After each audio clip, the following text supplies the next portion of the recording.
Welcome to the Maintenance of Competence webinar. This is the starting slide, which would happen if we were online. And of course, today is about the maintenance of competence for practicing certificates. My name is Andrew Palmer, and I'm the manager of the Mining Competencies and Authorisations Unit. This is dated the 7th of July, but unfortunately, due to a hitch, the recording wasn't made at that time, so I'm re-recording this, which will still be the same current information, even though I'm delivering this today on the 24th of September. So just a few things to kick off with the presentation.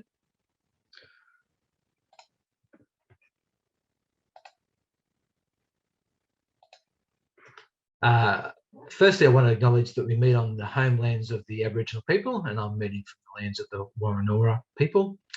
We pay our respects to elders past, present and emerging, and extend that respect to all Aboriginal and Torres Strait Islanders peoples from whenever they join the webinar from today or when they view it. Just to note that it is recorded, and this is based on a presentation that I have been delivering around the state, and I have actually made some changes to that to add and improve, and that will be then available for the benefit of those people as well. Okay, there are a few details about using Zoom, but hopefully the presentation will be delivered in a way that be streamed, and you'll be able to use the features on the streaming service or software that you're using.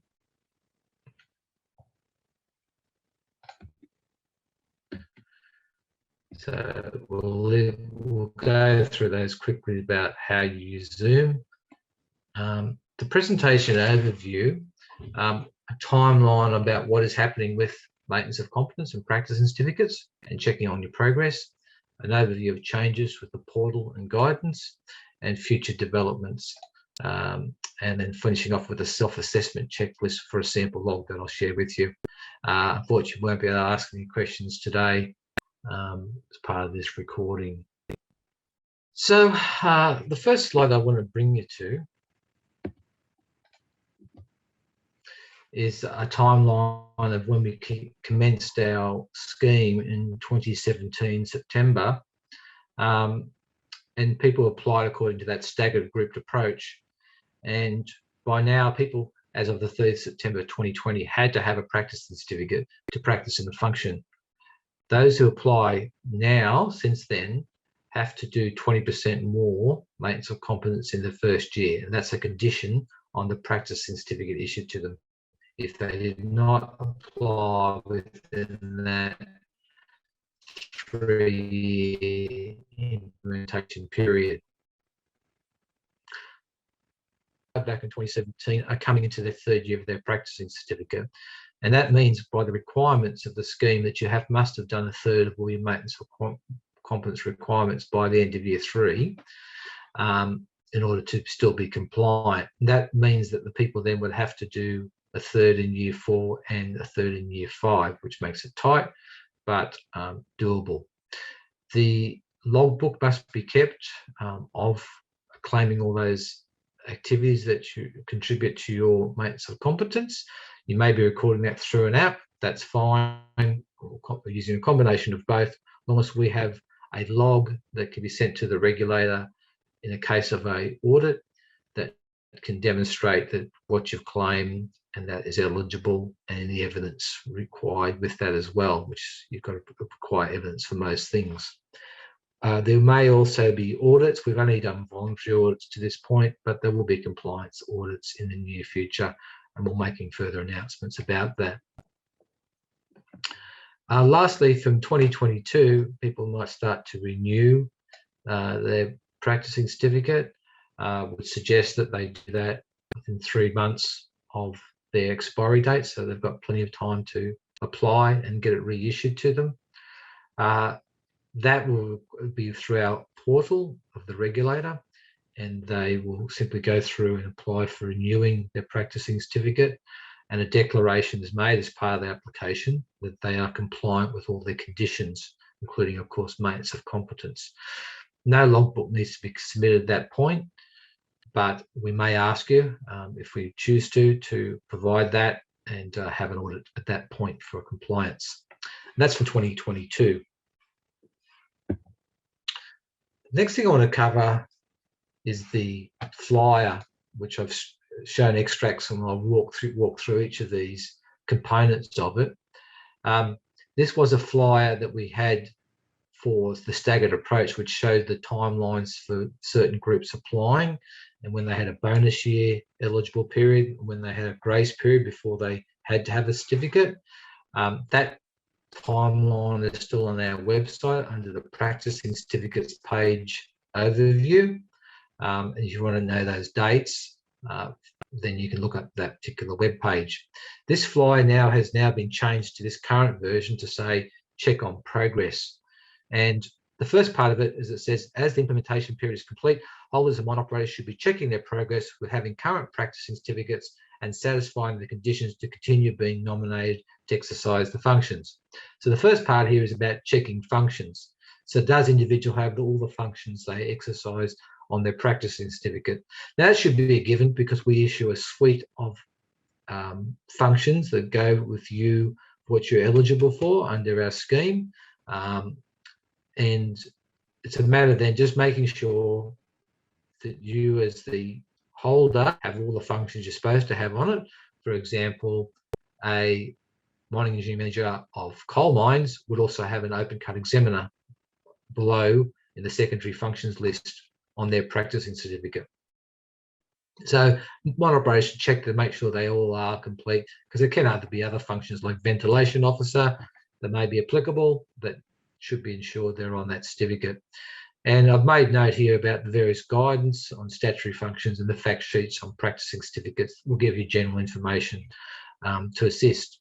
Lastly, the quarry managers should check the tier level of their sites, and there's a fact sheet about that, and those people involved in quarrying can go to that material on our website and read further for their information about making sure they're at the right tier 1, 2 or 3, and what certificates are required, which are different between 1 and 2 tier levels.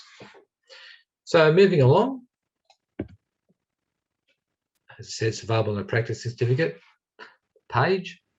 Second part is about check conditions. Are all conditions being satisfied, including maintenance of competence? Like I said, have the holders notified regulator of change of contact details, because that is a condition on the practicing certificate. Again, that can be done through the regulator portal, through the mine workers section, and there's a particular part of that that you can go into and notify us of change of contact details. And that can include things like you're now working at a different mine, email addresses, phone numbers, whatever it might be, that may have changed since you got your certificate with us.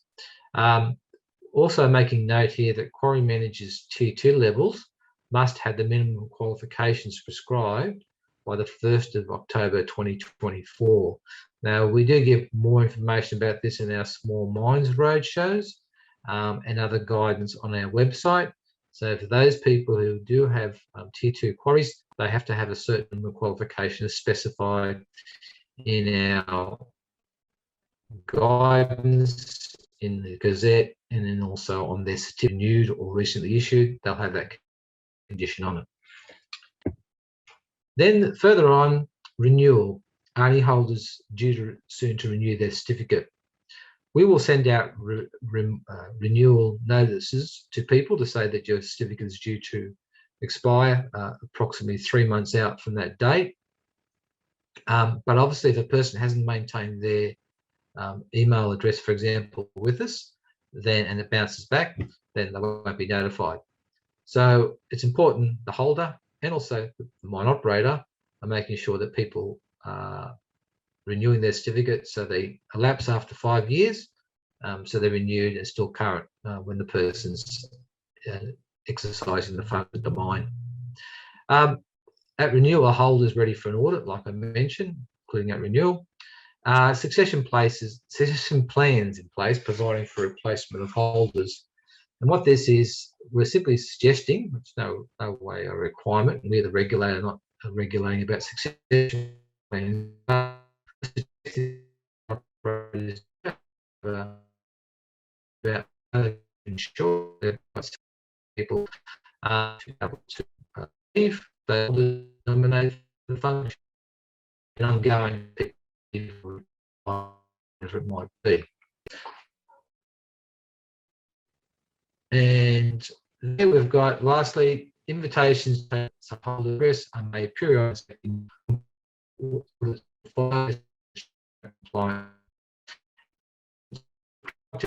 use for a website news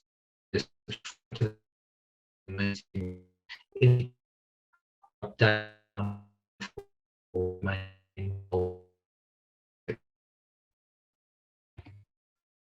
now is to know of has portal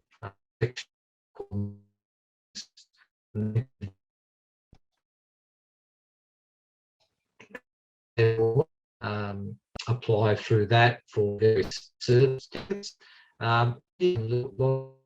If not apply, must provide identity documents to prove who they are, because it's very critical for us to make sure that we have the right person's details as a contact on our system, and they get access to their records, which will be a certificate of competence, for example, or a practicing certificate. They'll be able to view those certificates and have copies printed out or saved of them for their own purposes. As stated, can apply for any certificate replacement and renewal. The Query Manager Tier 2 will be a hybrid application written online as set out on our website for practicing certificates page. And we'll be actions to report through and will be kept through as no emails at certain times. Certificates issued electronically only, so won't be issuing any more paper copies, and that'll be available through the portal, and people are able to access and copy and save a copy for themselves. There was always a recording of a webinar on the 23rd of June about certificates of competence, the new experience requirements, and to apply the portal, and that's available on our website now. It's already published, and you can access that for those reasons. So this is the first slide of 7 about changes to maintenance of competence, and this comes about through the maintenance of competence guide primarily. So these are extracts you're seeing here on the screen. I've clarified some wording. This is looking at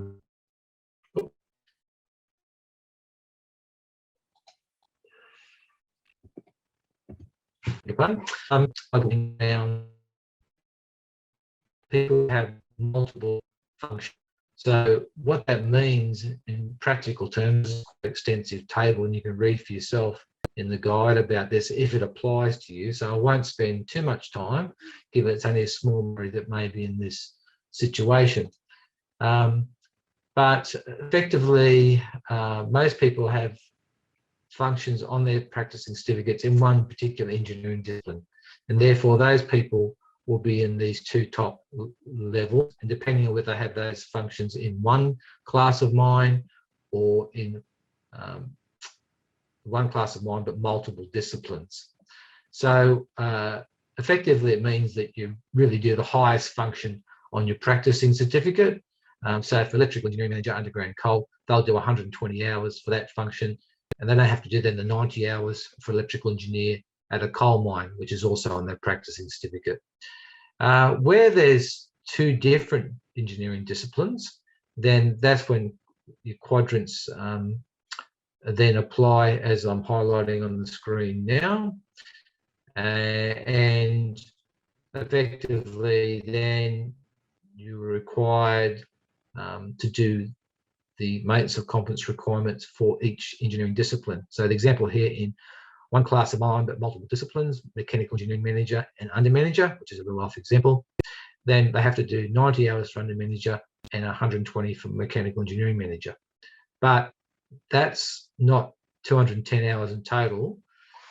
It means that they can claim in common learning, such as say risk assessment type training between the two, and allocate it to the two. So in factual fact, a person may only do 150, 160 hours, whatever it means for them to maintain their competence for that particular function, and what's in common between the two and what they specifically want to address to maintain their competence in each respective function. So I think it's enough said for those particular people in those situations, and we've got more guides available for them in the guide on the website. The next change has been to the criteria, well, in terms of the guidance around it in our guide. And this is from Formal Training Courses, page 33. And we've elaborated on evidence for people delivering the course, the title only. So this came about because minds are asking, well, how much information do we have to record and where for the people who are that prescriptive and burdensome? So we've simply said that, as extracted from the guide, for the details of the person delivering the course, their title may be sufficient evidence of competence to deliver training if it is. And that can be just on the agenda for a training session or in the training material. So if it's a statutory function which they hold a practising certificate, like mechanical engineer, quarry manager, ACE, that by itself shows us that it's a stat function. They have a practising certificate, they maintain competence for it and have qualifications, prerequisites previously. So therefore, that's enough in the title. No more details required. Also, if it's relevant to the training being delivered in point 2 here. And example, work health and safety mine superintendent for risk assessment, mine technical services manager for strata support. We would think that that titling would be appropriate to deliver on those particular topics.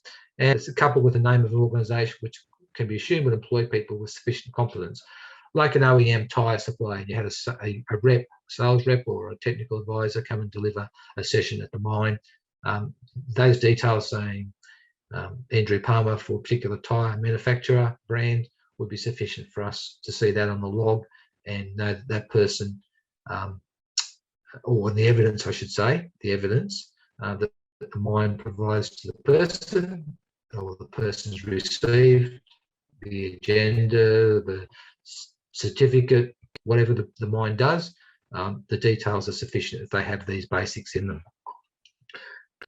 Yeah, if they don't, but this is the further elaboration on page 34 of the guide, where the title's insufficient. I'll read the text here, where the title or the organisation the person delivering may not sufficiently justify their competence to an auditor reading them, then records provided to the holder of the practising certificate attending could include a summary of qualifications and or experience in brackets beside the name. And the example here is Bachelor of Mining, B Mining, 10 years mining experience. So you can see it's a fairly light on thing that displaying a little bit more detail to whatever documentation you provide out to the people who attended the course will be sufficient to justify that formal training course. So coming back to this is about formal training courses and the criteria in 7.41 of the guide and also in the Gazette that they must meet these three criteria. This one's about the person having sufficient suitable either qualifications, experience to be able to deliver the training. More details in the guide, so I'll refer you to that. I'll just bring it to your attention. Also, we elaborated about the learning environment. That's the criteria that says, well, it must be appropriately safe and adequately resourced, as indicated here. So we should say you have the details of the training location provided in the records. For example, the title of the room or the area used, such as a training room or other suitable area. In the case of online training only, the name of the software used and the dates, of course, when it took place. So that's just a bit more elaboration of how can the criteria for a safe and adequately resourced location for the training qualify. This is now moving on to learning types and hours generally not recognised. And the one shown there is saying generic inductions where content does not specifically apply to exercising the statutory function still stands. But we have removed down here the first aid courses. Those that did not issue a AQF unit of competence or not a refresher to retain a unit of competence. So we've made it now that effectively any first aid course the person puts on their log or through their app will be acceptable. Okay, it doesn't have to have those qualifiers with it anymore. So any first aid course will be accepting as maintenance of competence for a person. Lastly, with logbooks, Excel logbook is available on the website. It's highly recommended to use as is, or as a standard for your own logbook to be equivalent to. So we've taken out of the actual maintenance of competence guide and just left it as recommended template on our website that people can access via the maintenance of competence webpage. So this is the actual log sheet, and I wanted to cover this in a little bit of detail, just to update people on where the logbook is these days, what we recommend, because it's quite different from the version we first started with. So the version is in March 2021, even though the website might refer to it as a 2019 version. The basic details, stat function, bonus year eligible, that's been there for some time. Practicing certificate number, issue date, period of log, from to. The biggest significant change is the activity heading here. Describe what you are claiming to show that it complies. Refer to guide for wording and ensure it is claimable. So previously, and you may still see this on an app, for example, or old logbooks that people have been using from day one, which is fine. But we've now changed to say you don't have to have evidence references, key learnings. Key learnings, for example, was only a best practice suggestion that people reflected upon what they've done, and it would be useful for an auditor that they could see what the outcomes, learnings were from the training for you to justify maybe why it's suitable. But it's never been a case that we're going to say somebody's non-compliant because they didn't have the key learning. So it's about a whole complete picture of what you're claiming and doing the least amount of detail as possible for the recording, so that you're not spending all your energy and time on that and not getting on with maintaining a competence and focusing what you need to do to learn and maintain it. So that's why we're now saying just put down what it shows it complies. And the example there is a change management course, University of ABC, that's made up, the dates and the hours claimed, and across it goes. You may also note in here that we have now a learning type reference column put here. Now that's in this sample logbook. If people want to add this, and I'll explain why, they can put it over here. We don't mind. What this learning type reference is based in the guide, okay, and it's also as per the chronological order in the Gazette. So learning type reference is external training courses under formal training, formal learning types.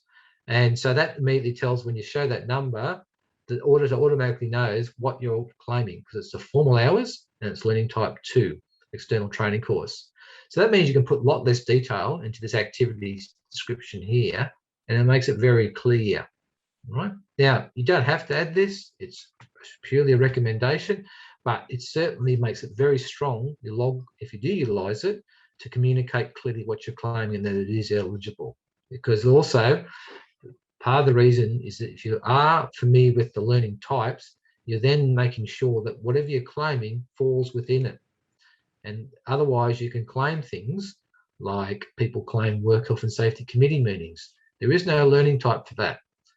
There can be components of a claim, which I won't get off on that tangent, but it's important to understand what is available in the guide and the Gazette that enables you to claim it. People don't, and they simply put things into the app or the logbook, and they haven't referred back to the guide and not aware whether you actually can claim it in the first place. So I think I've said enough on that point to appreciate the benefits of really making sure that you are claiming to a certain learning type. The other thing that's been added here is the total at the end of each year, because that's critical to make sure that you don't exceed things like you can't do them more than a third in one particular year. So, other guidance updates in 2021. So we have made some changes to our practicing certificates webpage with the guide to stat function, the fact sheet on practicing certificates, FAQs on PCs and maintenance of competence. but they've mainly been editorial. But you will find that FAQs is regularly updated because we have various queries that come to us, and we add those responses to those questions into the FAQs.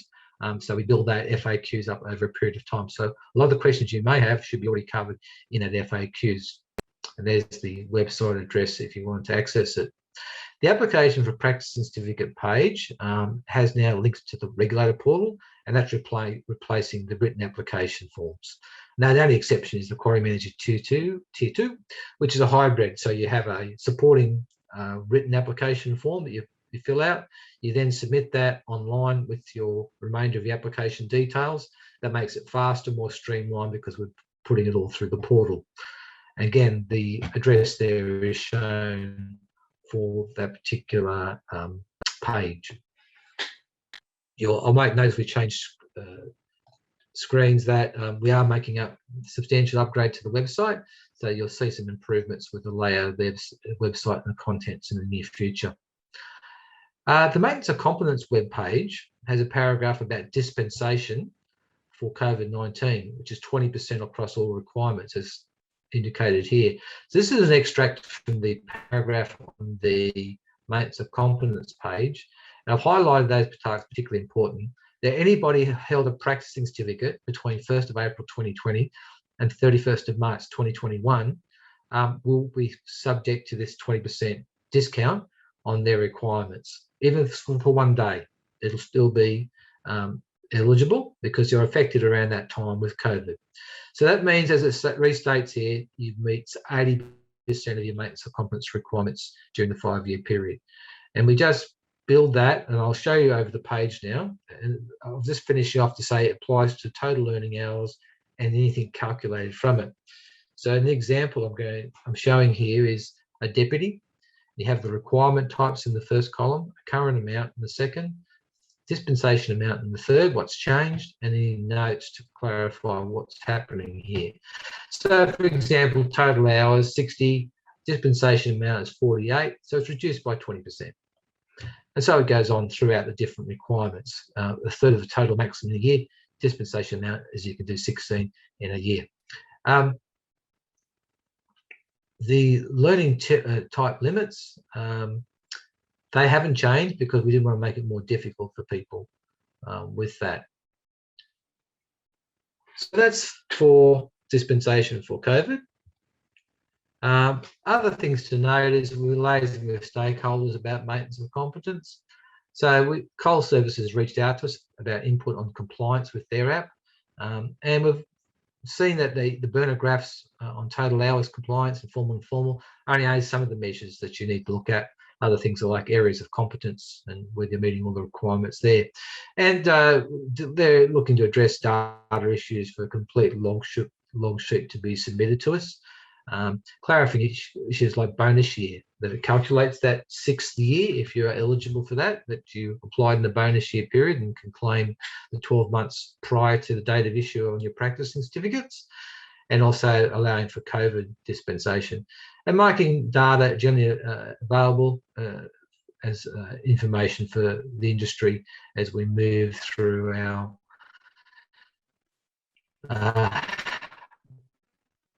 process years. We've also been in discussion with the mine managers, so we have agreed to do a trial for this current financial year where we won't be looking for evidence from those events which are conducted by the Maintenance of Competence, by the Mine Managers Association, their seminars, and that we've been audited and they can demonstrate that those people who receive those credits through the Maintenance of Competence app would be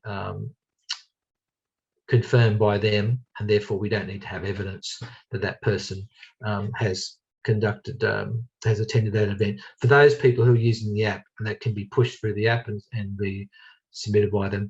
People who manually enter it can still be audited. They will be given that consideration, but they have to ensure that the entry made is reasonable and is claimable.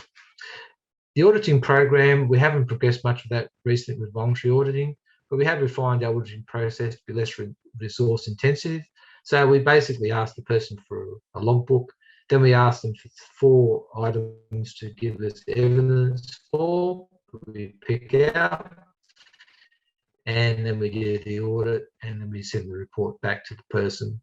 Whereas before we were sort of just, we're also developing a program for auditing, and that's going to address voluntary audits or specific questions, responses that people might send in to us, and also compliance audits. So we'll announce more about that in the near future.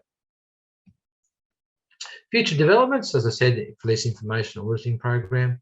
Review of the system for practicing certificates. The maintenance of competence is scheduled for 2022 or sometime around then, after the scheme has been operating for 5 years. So we'll be doing a review with the industry and the holders to see how they've found the scheme in startup.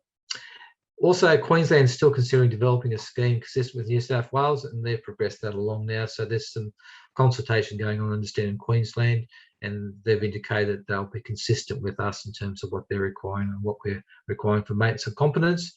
And then obviously that's the hope is that the person moving between the 2 states for work will be able to, if they've been consistent what they're asking for and requiring. The new experience requirements with portal and also blueprinting for certificates of competence will be announced shortly. That's been a long-term project of the regulator with the Mining and Petroleum Competence Board, and that will mean that much more transparent and systematic examining for certificates of competence. But more will be announced on that in the near future. A couple of things about advice on avoiding pitfalls of maintenance of competence. First thing is that I say people are over-relying on automated spreadsheets or apps to ensure they are compliant. That doesn't mean I'm saying people shouldn't use them. It's just that the people should understand what they're claiming in entering it into those particular automated apps or spreadsheets. So it's only as good as what the information you're putting in, and we're relying on that particular application to do the thinking for you. So I just have a cautionary note that people should still know, read the guide, fully understand what's the requirements are and how to apply that, so they know that they're claiming things that they know are claimable themselves, and not relying on a spreadsheet app to tell you whether it is or not, because that's a potential problem if the app or spreadsheet becomes corrupted. Adopting a machine kind of approach to claiming and learning to hope is more than required and count for them if it is not.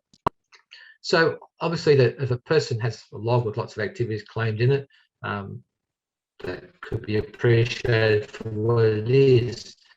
But if it still means that you've claimed all these learnings, but you still haven't met certain requirements in certain areas, they've claimed lots of things, oh, they must be meeting all the requirements, but if they don't really know for sure, then it's an uncomfortable situation that you don't have that confidence that you're actually claiming and are going to be in an audit situation be able to pass the audit. So I just have a word of warning that it's better to make sure what you're putting is correct and can be claimed than just shoving whatever you think in just so that it's there, and hopefully it meets the mark, because it's still on you as a holder to make sure that you are complying with all the requirements. So just a cautionary note there.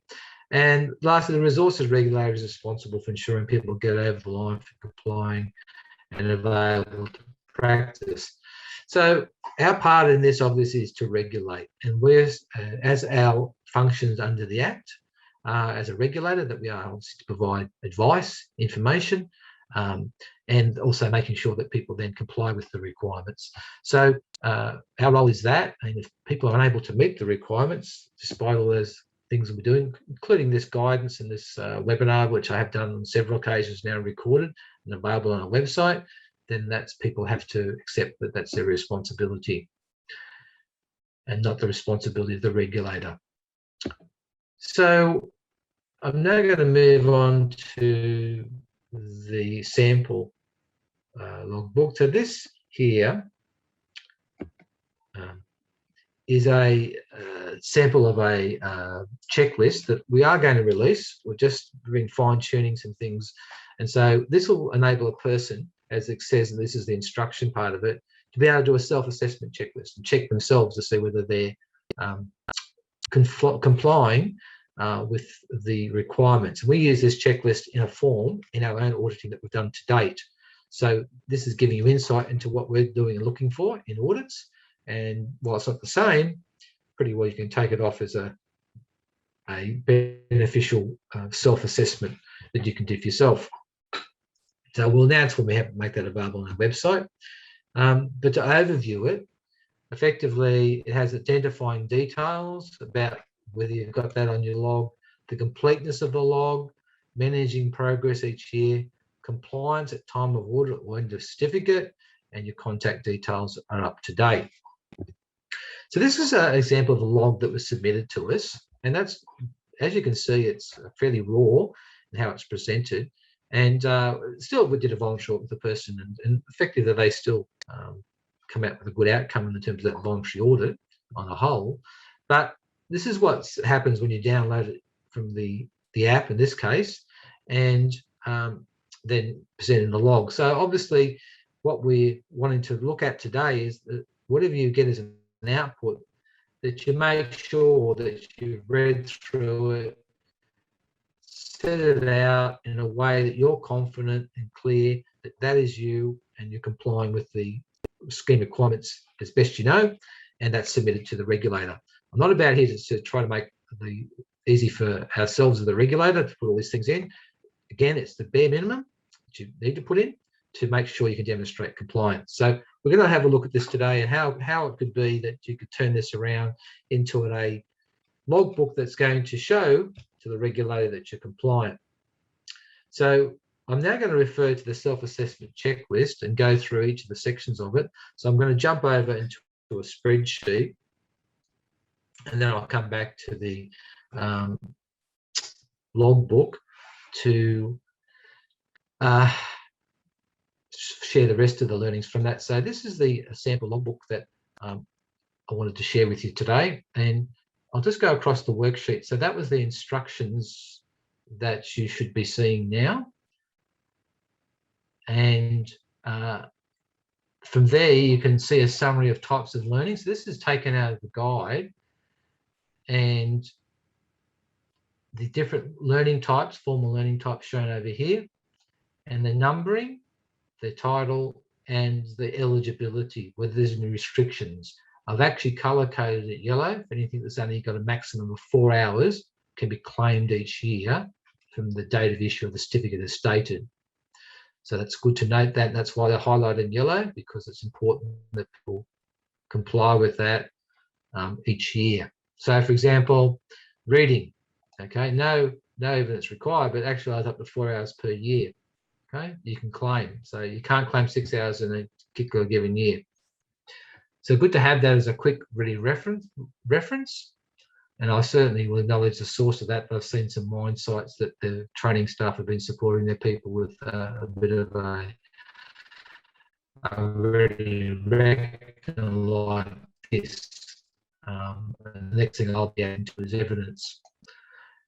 The actual self-assessment checklist, the first part of this self-assessment checklist is your log set up with details to help you manage it and make it identifiable for an audit. So the guidance is not mandatory, but we recommend to refer to when you make log claims and when you have to submit it to the regulator. So it doesn't have your full name on it. It doesn't have the statutory functions. And I'll put obviously comments on this as well, because that's critical for people who may have two or more functions, have another function that they have to comply, which I explained earlier on about different engineering disciplines in 6.2 of the guide.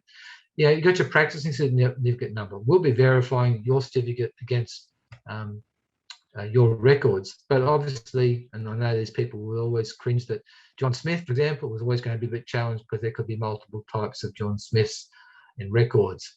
The issue date, so that's really critical because it's the date from which you calculate everything for each subsequent year. And then the period, the date log commenced from, it's the date of the last claim. Now, you can say that, okay, the first entry I have, the last entry is my log, okay? But bonus years come into the picture. So it's important that you know what you're actually going to claim for what period, and you will, as you go on and have another new practicing certificate when you're new, you'll need a new logbook for that. You'll need a log that shows the date from when you started that particular log. So highly recommended. And whether you're bonus year eligible, and you should know that from when you applied, and you can refer to the guide about that in the regulator website for more detail. So effectively, this person said, no, I don't have any of those details on my log sheet. So I'm going to address those below by adding it in and completing it there. I've done it. So when you look at this logbook here, which I've actually frozen, if people use basic skills with logbooks, frozen those top levels, so when you scroll down, you can still see the top. But at this row 1, I've put Andrew Palmer, OCE, PC 2018-123, issued the 13th of March, log from the 13th of March 2017 to the 30th of January 2020, and it's bonus year eligible. Okay, I've put in some high headings here, mining, work health and safety systems, to make it clearer, as my comment says here. And you've got to have learning in each of these sub areas that are in the mining, work health and safety system. So over the course of 5 years, you've got to have at least half an hour, for example, under each of these groupings, of course. Then you've got the combined 3 areas, and you've got to have a minimum of a third of the total. It's a minimum of a third for mining, work health and safety systems. And then you've got general work health and safety, and we'll put a max there. We've also changed the headings on the key learnings, like I suggested before. But again, you don't have to. You can put key learnings in if you want to, and your mind site's giving you those. Put them in, that's fine. But we're simply saying describe what you're claiming. And effectively, that then enables the regulator to submit those details straight away. You know, we know what you're claiming for, what you've got to comply with. So if we go back to the self-assessment sheet, so we've covered those things. Next thing is 2, is your log fully completed? Have a system to regularly record while you remember. Check it even if downloaded from an app or your employer's records. So if they answered no, that they haven't got that system, see below, and then complete the action. So activity description, clear enough for an external and non-mining person relevant to claim. So stand back and look at it and say, well, okay, would that be clear to an auditor for them to look at that and go, I understand where the person's coming from, and not too much lingo, the site specific, because you cannot assume that the auditor will know that. So be careful of acronyms and abbreviations like that. The hours, okay, so it should be written in 3 columns across the page: the area, whether it's formal or informal, and the total hours. And basic maths, making sure it's all totals up correctly to the total at the end of the. So that's not adding the formal and areas of competence. You put the details in each thing, but you have to make sure that it adds up to what you've claimed for that particular event. I'll illustrate that in a moment. A learning type, do you have a column for the number of the type of learning? Recommended? No, that person decided to put it in. That's their choice. Log order, date order, okay. No conflicts between activities. So it should be in the date order, and if 2 activities are claimed for the same date, make sure it's understandable. Okay, and I have had logbooks which I've audited which didn't have that. And it makes it hard for the person too, because then they've got a mix of different claims in different years, and that could affect what you could be claiming. So it needs to be accurate from those basics. In this case too, we're noting the person missed the bonus year claims. So they actually so they could claim that. What else? There's 4 entries on the 8th of October. So why is that? Is that clear to somebody looking at it, saying, well, why'd you have all that claimed on a day? And then the 5th of January date, but it says 6th of January in the description. So let's have a look at that in the log just now, just to finish off. Evidence, do you have it required securely and reference for each claim in addition? Because we'll be asking you for at least 4 items as a minimum for 4 different activities to show evidence that proves that you actually did that particular activity. Okay, so you need to have a ready reference situation. Now, people I had audited in the past have said that they simply put 1 in the reference section there, and they put number 1 beside the actual evidence and the title of that evidence in their own folder type system, and they've simply provided that when we've actually asked for it. So it can be as simple, as easy as that. In actual fact, I've actually gone as well to a different scenario where we've actually, the person's put in snippets, like copies of their certificates from screenshots, and put them into here. Okay, so that's another way of doing it. And as long as you can pull that out and send it off to the regulator if we ask for it. I've only done the evidence for 2 things there, but you could do it for all your evidence, and if that works for you, then you could do it that way. We don't mind, as long as you can show that you have evidence for it if we ask for it. So some of these things here, like the dates, you can see that they could have claimed before in the bonus year, year 1. Okay, they could possibly be entered there if the person has some. Adding details like before it was just ANT's training course. Well, it doesn't say that it's actually who delivered it and what mine. That then tells you whether it's external or internal type training, and they have restrictions on them. Okay, how much that you can accumulate of those as per the guide. So just putting that extra little bit of detail completes the picture. This one here is an illustration of where what happens is in the cases with an app, it leaves off the title of the actual event. In this case, it was a workshop on practicing certificates that I held at Mudgee on the 10th of September. So, that particular date is also possibly challengeable because it wasn't that date. Now, that's again an issue with the app. So, by simply reading this and going, oh, okay, and putting in there, I've just put it in red. You wouldn't put it in red in your own log. It just shows you by a little bit of housekeeping to read your log over. You'll pick up these things, put them in, end of story. It's all fine to go to the regulator. Now, this 8th of October, we had quite a few hours listed there. I've actually gone back to the person who did this log and for voluntary audit purposes, and they clarified that it was actually a training day. And that's why these dates were here with the different topics. So just by putting that in, saying, okay, training day with the following topics, boom, boom, boom. Okay, that's all clear. No more. So no more additions here. But see, we had activity date, and then we had over here report training, and put there added by ABC mine, and we've crossed out that date. For some reason, it was the 6th of January there, but that wasn't correct.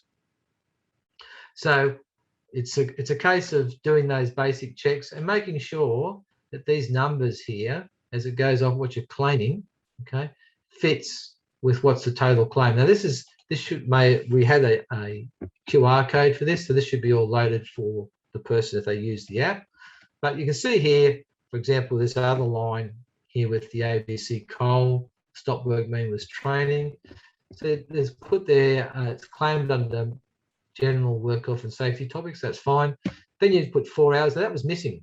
They hadn't put a number into formal learning, so that was missing out on that calculation when it goes down the page. So they needed an entry there, and they put a learning type reference number for the total learning hours claimed is 4. So I've had people, unfortunately, that they've gone 4 and 4 and made 8. Okay, so they double counted it, or they've put the wrong, somehow that number's there's difference of 3 and a 4, and then it's not adding up corresponding with the total it's claimed. So again, just basic housekeeping, reading it, make sure that all the entries are correct, and just don't trust that whatever the app or the spreadsheet's downloaded is going to be 100% correct. So let's turn back to the self-assessment sheet again. So now we're now looking at, are you managing your claim for each year to comply? This is crucial, otherwise you may not be able to correct the gap. So learning type caps, and I've put quite a bit of notes on that.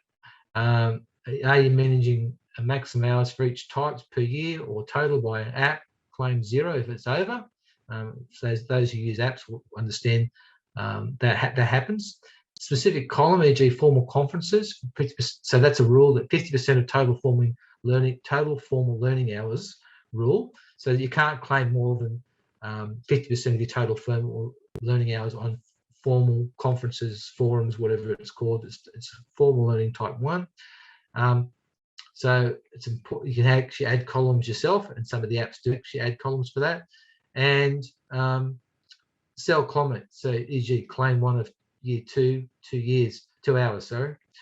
So that's where you're claiming things like I mentioned reading.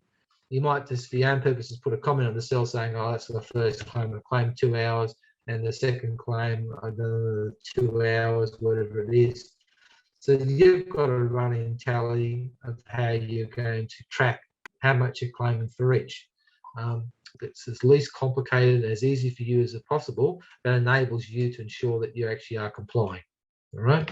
So I'll show you some other instances of how you can cover that in a logbook when I go back to it. Totals. Do you have at the end of each row? I'll just make that a bit easier to see. Do you have at the end of each year from issue date or bonus year to show have not exceeded a third of total years claimed in any 1 year? How you're tracking for each year, each area of competence is a minimum, and formal learning to meet minimum versus informal, which is a maximum. Okay?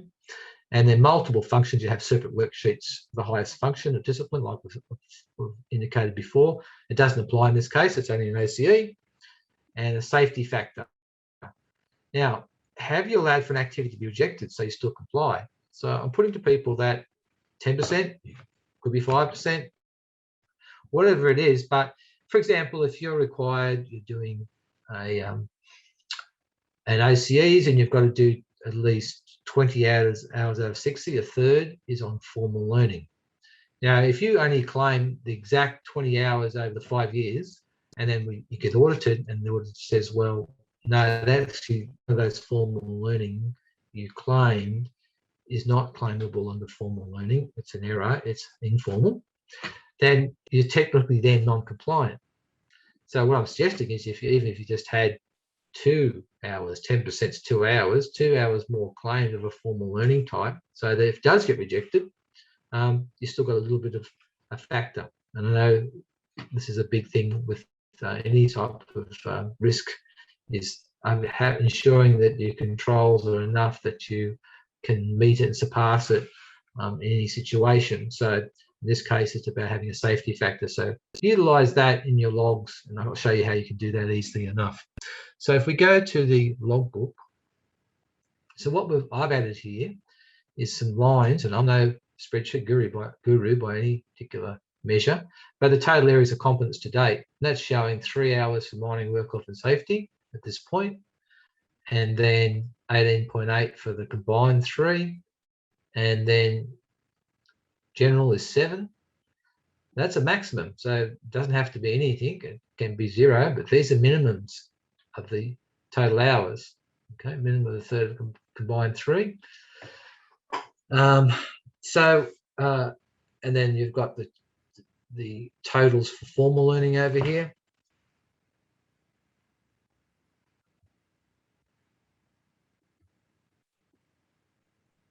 Okay, so just by adding that line yourself and doing a bit of subtotaling functions, we've got it in our actual example spreadsheet template on our website. And for that, the total is required for each and in total. So we're saying that 20 hours are required for that, 20 hours for that, and 20 hours for that as a maximum, 20 hours for formal, and 20 hours for informal. Sorry, 40 hours informal as a maximum. So with a safety factor, okay, 44.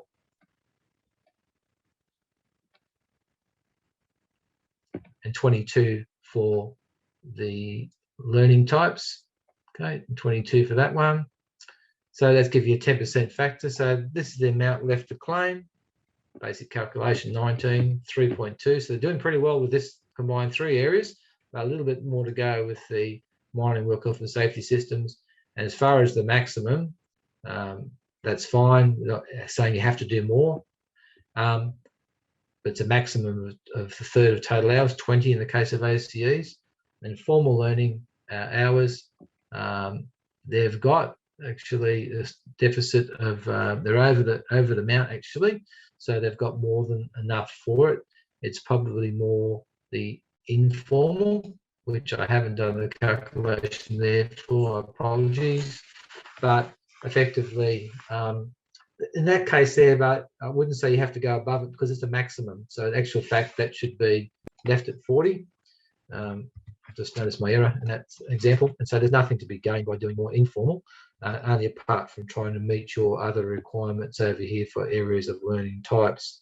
And then you've got your hours, and we say 10%, 66. So they've still got another 46 hours to go in the remaining period of their certificate. So the formal learning types, and this is a maximum of 50% of formal hours, like I explained before. That's seminars and external study. So we put those down here as formal learning types, and they're capped learning types, maximum of 4 hours per year, reading, whatever it might be. And we've noted that in year 2, they did 1 hour of reading. So that's just keeping track of what you're claiming. In this way, using a log sheet, adding rows to it. I know other people I've seen have used quite automated spreadsheets to do that. Other people rely on the app. That's fine as well.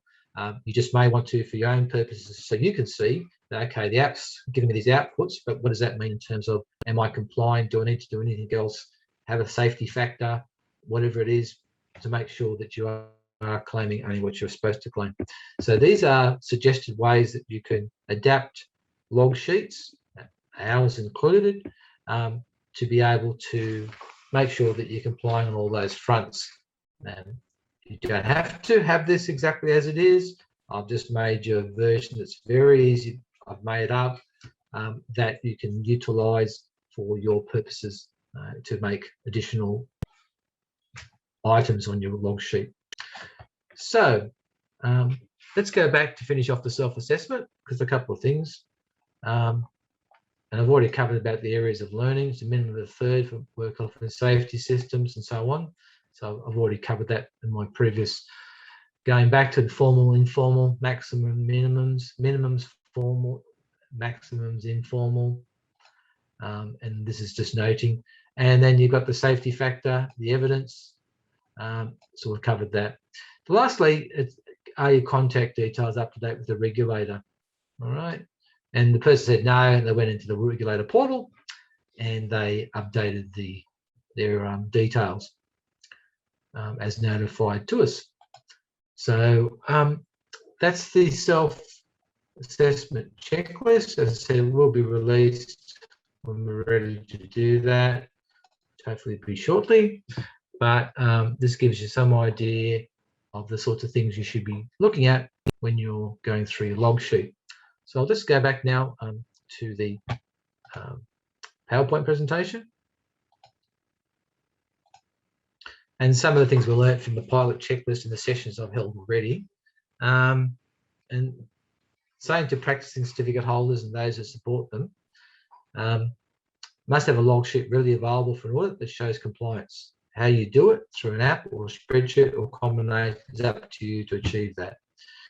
Those using an app can download a log sheet, check if it's showing compliance, and add to it with new claims at least annually from date of issue of certificate. So you could download it and just add the last 12 months, for example, as a suggestion.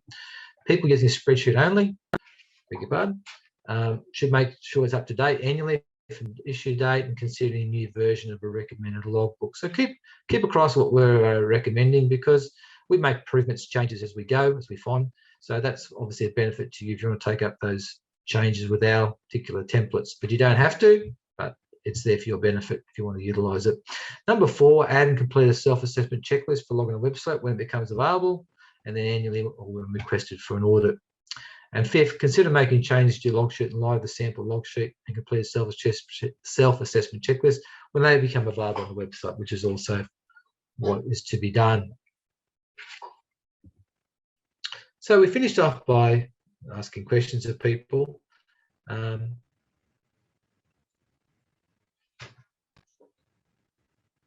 in this case here with the re-recording, further information is available. We have a email box that you can send any queries into. We recommend you do that. If you've got a particularly curly one that we think, okay, we need to think that through, investigate, and come back to you, at least you'll get a response in writing. Okay, so that later down the track, you get audited, and the auditor says, why were you claiming that? You say, well, I went to the regulator and they gave me this advice. I said it was claimable. Here's a copy of email. Okay, they've got that then to be able to refer to and go, okay, it's claimable. Right? The regulator's made a call on that.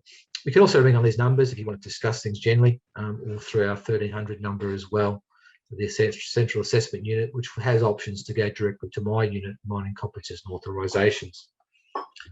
So, in conclusion, thank you very much for taking the time to watch this video. I know it's been a time coming, but it's now be made available on our website, where we have our briefing, we have our practicing certificates overview page. That'll be made on that page or some link page to it. So it'll be available for you to be able to utilise and share with people on the mine site. Okay, thank you very much.